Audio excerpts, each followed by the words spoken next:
ভাজাটার মতো।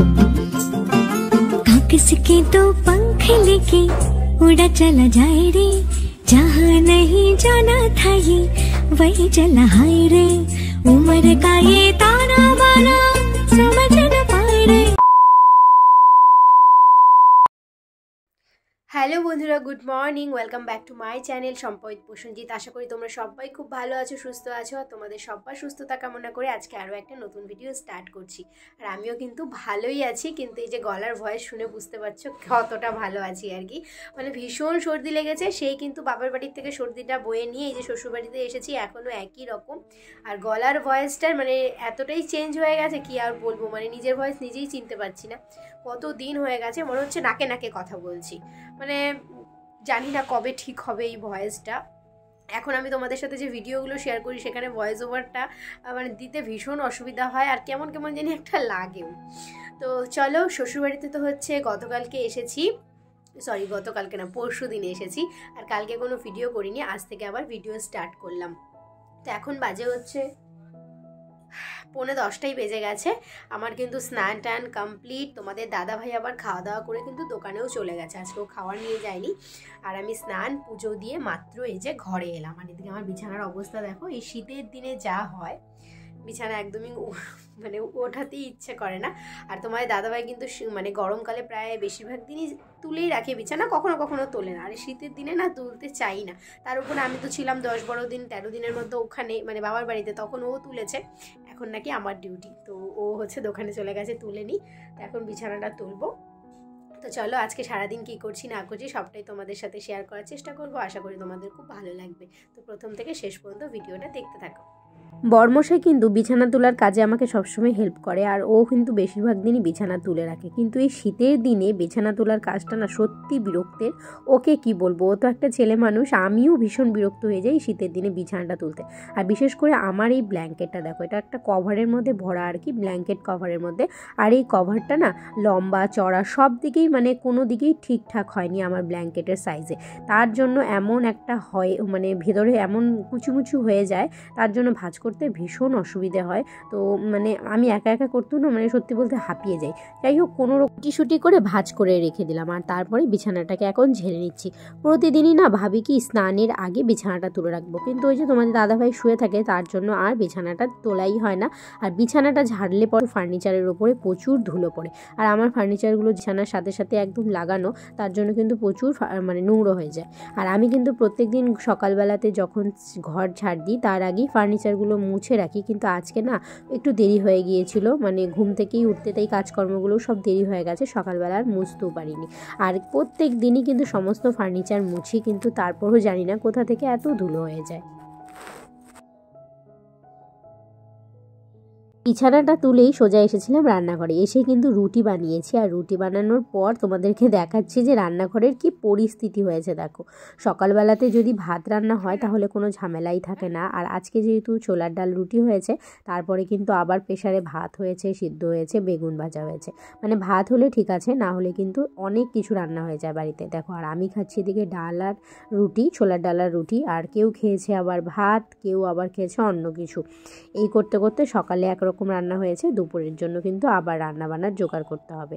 আর এদিকে খাওয়া দাওয়া করেছি। মামুনি হচ্ছে স্নান করে এসেছে, তো মামুনির শাড়িটাই এখন মেলে দিচ্ছি। আর এদিকে আমাদের বাড়িতে দেখো একটু রোদ নেই, মানে গাছের ফাঁকে ফাঁকে একটু একটু রোদ পড়ছে। আর তার জন্য সারাদিন আমার জামা কাপড়ের পেছনেই থাকতে হয়। কতবার করে যে সকাল থেকে জামা কাপড়গুলো উল্টে পাল্টে দিই, না হলে তো জামা কাপড় শুকোবেই না। তোমাদের দাদাভাই যেদিন দোকানে খাওয়ার না নিয়ে যায়, সেই দিন মনে হয় সারাদিনটা আমাদের রান্নাঘরেই কেটে যায়। কারণ ওই যে সকালবেলা একবার কোনো রকম রান্না হবে, তারপরে আবার দুপুরে রান্নাবান্নার সমস্ত কিছু রেডি করতে হবে। তো আজকে হচ্ছে শনিবার, তো এইদিকে দেখো সবজি কাটতে বসে গেছি। আজকে আমাদের নিরামিষই রান্নাবান্না হবে। তো দেখো এদিকে হচ্ছে কেটেছি ফুলকপি আর আলু গুটি গুটি করে। তো এগুলো ফুলকপি আলু ভাজা হবে, মিষ্টি কুমড়ো ভাজা হবে। আর এদিকে দেখো মুগের ডাল বসানো হয়েছে। আর এদিকে মুগের ডালের মধ্যে না ফুলকপি দেওয়া হবে, তো সেগুলো একটু সিদ্ধ করে নিয়েছি। তো আজকে দুপুরের জন্য আবার এগুলোই রান্নাবান্না হবে। তো আমি তো সমস্ত কিছু কেটে দিয়েছি। তো দিদিভাই উনুনে রান্না করছে। আর সকালে যে রান্নাঘরে রান্না হয়েছিল, তো তার জন্য গ্যাস ট্যাস পুরো আমি এখন ভালো করে মুছে নিচ্ছি। সকালবেলা একবার রান্না হয়ে রান্নাঘরের যে পরিস্থিতি হয়েছিল, মানে এক এক দিন না রান্নাঘরটা বেশি এলোমেলো আর নোংরা হয়ে যায় আর কি। প্রত্যেক দিন তো সমান না, এক এক দিন না মানে প্রচুর এলোমেলো হয়ে যায়। আর ওই যে কথায় আছে 2-3 জন একসাথে কাজ করলে, যেহেতু দিদি ভাই আমি মামুনি সবাই একসাথে কাজ করি, তো একটু বাসনপত্র আর এলোমেলোটা বেশি হয়। আর ওদিকে প্রেশার কুকারে যেহেতু ডালটা করা হয়েছিল, সকালে আবার ভাতও করা হয়েছে, প্রেশার কুকারটা আমি মেজে ধুয়ে রেখে দিলাম একদম। দুপুরে রান্নাবান্না হয়ে যাওয়ার পর এখন হচ্ছে এদিকে দেখো উঠোনের মধ্যে তো এক ফোঁটাও রোদ নেই। কয়েকদিন থেকে এই খড়িগুলো উঠোনে দেওয়া হয়, সকালবেলা একটু রোদ পায়, তারপরে আবার এনে এখানে জড়ো করে রাখি, আবার পরের দিন সকালবেলা রোদ উঠলে দিই। তো এই যে খড়িগুলোকে এখন এক সাইড করে রাখছি উঠোনের মাঝখানে, না দেখতে বড্ড খারাপ লাগে। আর বাড়িতে আমাদের কিন্তু অনেক কাস্টমার আসে। এই যে দেখো পেছন থেকে একজন কাস্টমার চলেই এলো। তো ওই যে বাড়ির সামনে দেখো আমাদের রাখাই আছে শোকেস আলমারি, তো এগুলোই হচ্ছে দেখতে এসেছে, নিতে এসেছে। তো এদিকে আমি খড়িগুলো গুটিয়ে রাখলাম, আর জামা কাপড় কয়েকটা শুকিয়েছে তো সেগুলোই তুলে নিচ্ছি। আর কতগুলো তো ভেজাই, যেগুলো আবার ওলট পালট করে রাখলাম। সারাদিনে এই কাজটা না বিরক্ত হয়ে যায় করতে করতে। এই যে দেখো কতবার যে করি তার নেই ঠিক। কয়েকটা জামা কাপড় তুলে নিয়ে এলাম, সেগুলো এখন ভাঁজ করে রাখবো। আবার কয়েকটা জামা কাপড় উল্টে পাল্টে দিয়েছি, সেগুলো হচ্ছে আবার পরে গিয়ে তুলে আনতে হবে।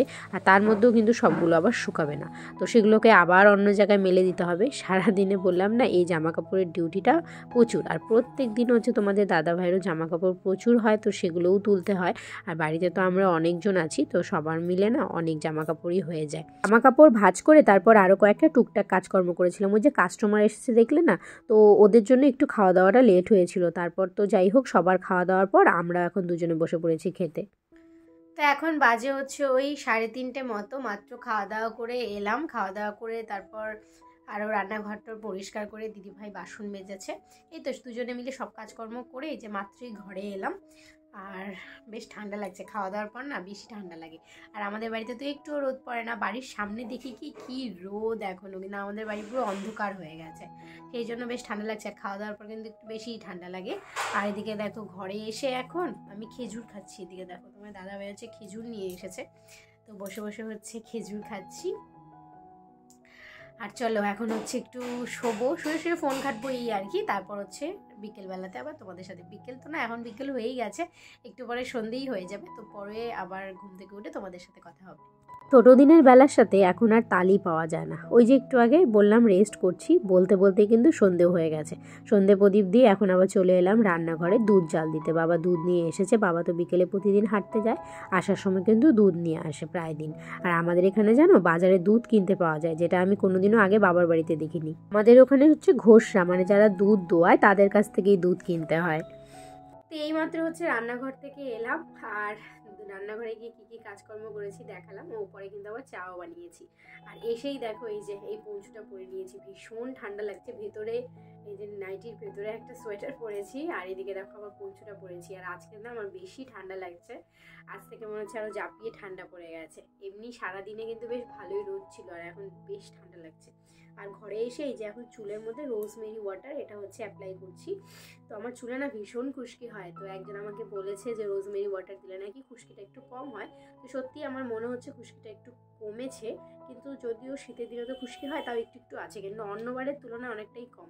আর এটা দেওয়ার জন্যই না চুলটা এত ভেজে যায়, এই সন্ধ্যাবেলার টাইমে দিই, চুলটা ভালো মতো শুকায় না। আর এই ভেজা চুলের জন্য আমার মনে হয় সর্দিটা বেশি লেগে গেছে, এখনও পুরো সর্দি, নাকে নাকে কথা বলতে হয় আমাকে। তো এই আর কি, তো চলো এটা দেবো আর তারপর একটু বসবো আর কি। এখন বাজে হচ্ছে ওই 6:45 মতন বেজে গেছে। তো চলো আজকের ভিডিওটা এখানেই শেষ করছি। তোমাদের আজকের ভিডিওটা কেমন লাগলো অবশ্যই কমেন্টে জানিও। তো সবাই খুব ভালো থেকো, সুস্থ থেকো। আগামীকালকে আরও একটা নতুন ভিডিওর সঙ্গে তোমাদের সাথে দেখা হবে।